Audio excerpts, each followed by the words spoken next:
Topic ভূগোলের জনক। আমরা জানবো জ্যোতির্বিজ্ঞান ও কার্টোগ্রাফির জনক কাকে বলা হয়? গ্যালিলিও গ্যালিলিকে। জলবায়ুবিদ্যার জনক হচ্ছেন ডক্টর রেড বেরিসন। সমুদ্রবিদ্যার জনক পসিদোনিয়াস এবং মৃত্তিকা ভূগোলের জনক ভিভি ডকুচেভ। ভূমিরূপবিদ্যার জনক হচ্ছেন ডব্লিউ.এম. ডেভিস। উদ্ভিদ ভূগোলের জনক হচ্ছেন আলেকজান্ডার ভন হাম্বোল্ড এবং প্রাণী ভূগোলের জনক হচ্ছেন আলফ্রেড রাসেল। এগুলো আমরা জানলাম ভূগোলের বিভিন্ন শাখার জনক। তবে তোমরা কি জানতে হবে ভূগোলের জনক কাকে বলা হয়?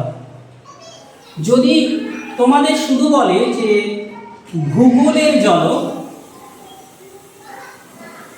তাহলে আমরা বলবো ভূগোলের জনক যদি শুধু বলে তাহলে বলবো এরাটোস্থেনিস।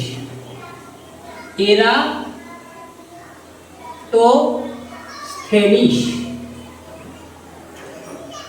অথবা আরেকজনকে বলা হয় ভূগোলের জনক হেকাটিয়াস বা হেকাডিয়াস। হেকাডিয়াস। এই দুজনকে ভূগোলের জনক বলা হয়। কিন্তু যদি বলা হয় ভূগোলের আধুনিক জনক কাকে বলে, তাহলে তোমরা বলবে ভূগোলের আধুনিক জনক বা আধুনিক ভূগোলের জনক কাকে বলে যদি বলে তাহলে লিখবে কার্ল রিচার্ড অথবা এই যে নিচে লিখেছি আলেকজান্ডার